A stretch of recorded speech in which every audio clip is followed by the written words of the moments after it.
18 வயசு கூட ஆகாத ஒரு பொண்ணு பல இளைஞர்கள் வாழ்க்கையில் வந்து விளையாடுறாங்க. அப்படி ஒவ்வொருத்தருக்காக கால் பண்ணியோ நேரில் வந்து பார்த்தோ எனக்கு உங்களை ரொம்ப பிடிச்சிருக்கு, கல்யாணம் பண்ணிக்கலாம் அப்படின்னு சொல்லி தான் ஏமாத்துறாங்க. இவங்க இந்த வயசுலேயே இப்படி பண்ணுறதுக்கான ஒரு நியாயமான காரணமும் இருக்குங்க. இந்த காரணம் என்னன்றதை தான் இந்த படத்தில் பார்க்க போகிறோம். இந்த படத்தோட பேர் என்னென்னு பார்த்தீங்கன்னா பெயின் கிளி. இந்த படம் மலையாளத்தில் ஓடிடியில் மட்டும்தான் இருக்குது.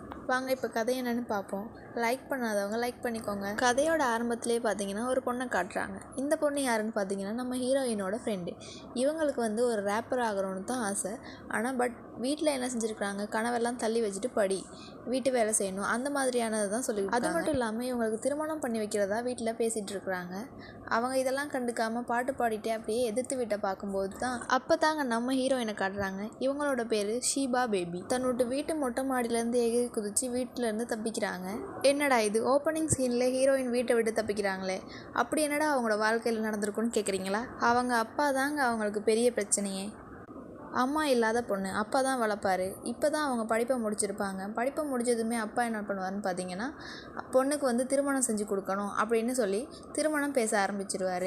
இந்த திருமணத்தை வந்து பிடிக்காம தான் அந்த பொண்ணு வீட்டை விட்டு தப்பிக்கிறாங்க. தன்னோட கனவை நோக்கி வந்து போகணும் அப்படின்ற ஒரு காரணத்துக்காக தான் அவங்க வந்து வீட்டை விட்டு எகிரி குதிச்சு வெளியில் போவாங்க. தப்பிக்கும் போது அவங்க அப்பா கிட்ட மாட்டிடுறா. அப்படி மாட்டினதும் அப்பா சொல்கிறாரு, நான் உனக்கு திருமணம் பேசியிருக்கேன், கல்யாணம் பண்ணிவிட்டு உன் கணவரோட நீ எங்கே வேணாலும் போ அப்படின்னு சொல்லி. வீட்டுக்கு வந்ததும் தான் எதிர் வீட்டு ஃப்ரெண்டை மொட்டை மாடிக்கு கூப்பிட்றா. அவளும் வாரா. 2 பேரும் பேசிகிட்டு இருக்காங்க. அப்போ ஃப்ரெண்டு சொல்கிறா, நீ இப்படி தப்பிக்கணும்னு நினச்சா உன்னால் தப்பிக்க முடியாது, ஆண் துணை இல்லாமல் உன்னால் தப்பிச்சு வெளியில் போக முடியாது, அதனால நீ யாரையாவது லவ் பண்ணு, அப்போ லவ் பண்ணதுக்கு பிறகு அந்த பொடியனை நான் கல்யாணம் பண்ணுறேன், அந்த பொடியனோட நான் போகிறேன் அப்படின்னு சொல்லி ஓடிப்போ ட்ரை பண்ணு அப்படின்னு சொல்கிறான். பிடிச்சிருந்தா வாழு, இல்லைன்னா உன்னோட கனவை நோக்கி நீ போ, இது எல்லாமே நீ 2 மாதத்துக்குள்ளே பண்ணணும் உனக்கு கல்யாணம் ஆக முதல் அப்படின்னு சொல்கிறா. அப்போ தான் தனக்கான பையன் யார் அப்படின்றத ஹீரோயின் யோசிக்கிறா. சுஜித் குமார் அப்படின்ற மாதிரி நம்ம ஹீரோவை காட்டுறாங்க. இவர் வந்து டெக்னாலஜி வளர்ச்சி அடைந்த இந்த காலத்துலேயும் பூமர்த்தனமாக கவிதை எழுதுறது, அதை ஃபேஸ்புக்கில் போடுறது, அந்த மாதிரியான வேலையெல்லாம் செஞ்சிட்ருக்காரு. இப்படி இருக்க நம்ம ஹீரோவை வந்து சரோஜான்னு சொல்லி ஒரு பொண்ணு ரொம்ப நாளாக ஒன் சைடாக லவ் பண்ணிட்டு வரா. இந்த சரோஜா யாருன்னு பார்த்தீங்கன்னா நம்ம ஹீரோவுக்கு ரொம்ப தூரத்தில் சுகுமாரன்னு சொல்லி ஒரு ஃப்ரெண்டு இருப்பார். அந்த ஃப்ரெண்டோட தங்கச்சி தாங்க. அம்மா அப்பா அக்கா பசங்க அக்கா அப்படின்ற மாதிரி ஒரு கூட்டு குடும்பமாக தான் இவர் வாழ்ந்துட்டுருப்பார். இவருக்கு எல்லாமே அம்மாவாக தான் இருக்கும். அப்பாவோட பெருசாக பேச மாட்டார். இதில் என்ன சோகமான விஷயம்னு பார்த்தீங்கன்னா நம்ம ஹீரோவுக்கு வந்து 29 வயசாகி இன்னும் திருமணம் ஆகலை அப்படின்றது தான். நைட் ஆனால் ஃப்ரெண்ட்ஸோடு சேர்ந்து சரக்கு அடித்து கறிமீனெல்லாம் சாப்பிட்றது வழக்கமான ஒரு வேலையாக வச்சுருந்தார். அப்போ தான் ஒரு இளநி மரத்தில் ஏறி இளநி பறிக்கலான்னு பார்க்கும்போது மரத்துலேருந்து கீழே விழுந்துடுறாரு. அப்படியே கட் பண்ணி ஹாஸ்பிட்டலில் காட்டுறாங்க. வழக்கம் போல் நம்ம ஹீரோயினும் தப்பிச்சு வீட்டை விட்டு வெளியில் போயிடுறாங்க. அப்போ தான் தான் ஃப்ரெண்டு சொன்னதெல்லாம் அவருக்கு ஞாபகம் வருது. அப்போ தான் பக்கத்தில் இருக்க ஒரு பையன்கிட்ட சொல்கிறா, எனக்கு உன்னை பிடிச்சிருக்கு, உன்னை பார்த்ததுமே நான் லவ் பண்ணிட்டேன், நம்ம 2 பேரும் கல்யாணம் பண்ணிக்கலாம் அப்படின்ற மாதிரி கடலை போட்டுட்ருக்காங்க. என்ன இந்த பொண்ணு இப்படியெல்லாம் பேசுகிறா அப்படின்னு சொல்லி அந்த பையனும் திருன்னு முழிச்சிட்டு இருக்கான்.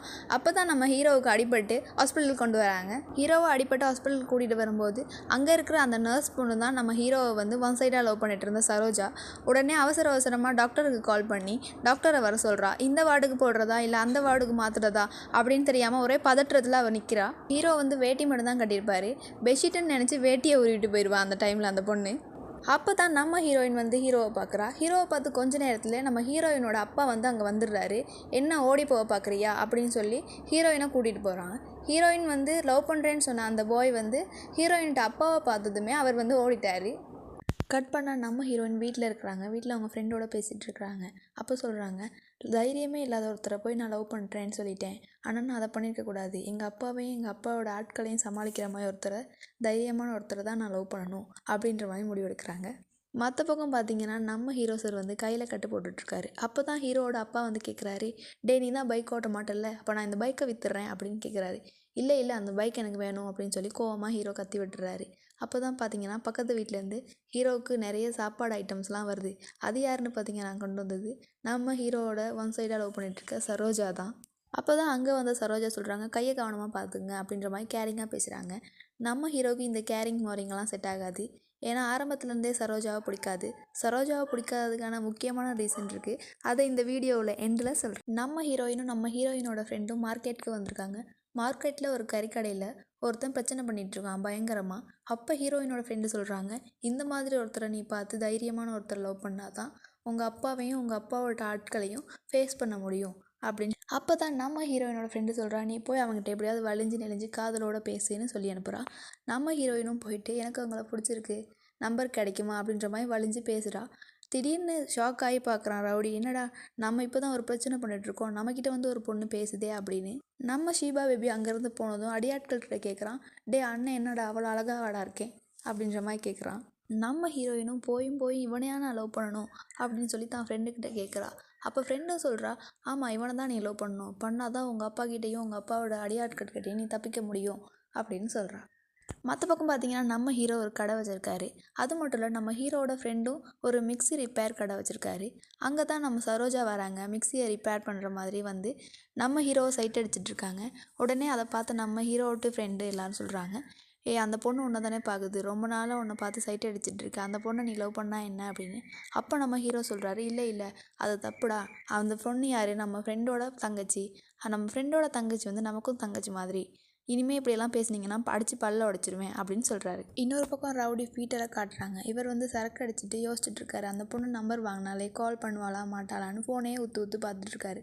திடீர்னு ஒரு கால் வர அந்த காலை ஆன்சர் பண்ணி பேசும்போது ஒரு அழகான பொண்ணோட குரல் கேட்குது. அது வேறு யாரும் இல்லைங்க, நம்ம ஹீரோயின் தான். நம்ம ஹீரோயின் கால் பண்ணி சொல்கிறாங்க, நம்ம காதலை வந்து அடுத்த கட்டத்துக்கு கொண்டு போவோம் அப்படின்னு சொல்லிட்டு கட் பண்ணுறாங்க. அப்போ தான் ரவுடி கேட்குறாரு, என்னடா அடுத்த கட்டம், இந்த காலத்து பொண்ணுங்க எப்படி லவ் பண்ணுறாங்கன்னே தெரியலையே, ஒன்றும் புரியலை அப்படின்னு சொல்லி புலம்பிட்டு நிற்கிறாரு. மற்ற பக்கம் பார்த்தீங்கன்னா நம்ம ஹீரோவோட கட்டெல்லாம் அவிழ்க்கிற மாதிரி காட்டுறாங்க. அது மட்டும் இல்லாமல் தான் ஃப்ரெண்டோட ஒரு வேலை விஷயமா கோயம்புத்தூர் வரைக்கும் போகிறோம் அப்படின்ற மாதிரியும் கதை காய்ச்சிட்டு இருக்கும்போது தன்னோட பைக்லேயே போயிடலாம் அப்படின்ற மாதிரி முடிவெடுக்கிறாங்க. அன்னைக்கு ராத்திரியே தன்னோட உயிர் நண்பனை கூட்டிக்கிட்டு கோயம்புத்தூர் வராரு. கோயம்புத்தூர் வந்து அங்கே ஒரு லாட்ஜில் ரூம் எடுத்து தங்குறாரு. இன்னொரு பக்கம் பார்த்தீங்கன்னா நம்ம ரவுடி பீட்டரை காட்டுறாங்க. அவர் வந்து வழக்கம் போல் மாபுளெல்லாம் வசூலிச்சுட்டு லேட் நைட்லேயே வீட்டுக்கு வராரு. வீட்டுக்கு வரும்போது வாசலில் பார்த்தா ஒரு பொண்ணு.